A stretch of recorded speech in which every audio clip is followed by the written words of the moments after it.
Hi there. Welcome to our podcast, Daily Life English Conversation. Hello, everyone.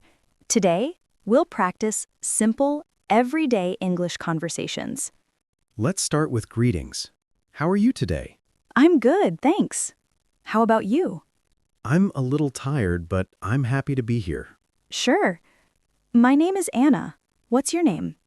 I'm David. Nice to meet you. Nice to meet you too. Now, let's talk about mornings. What time do you usually wake up?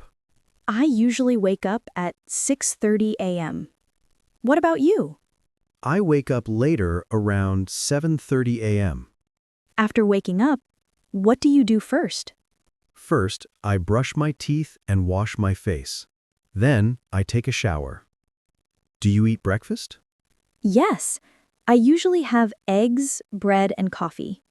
Let's make a mini dialogue for practice. Okay. Good morning. Did you sleep well? Yes, I did. And you? I slept okay.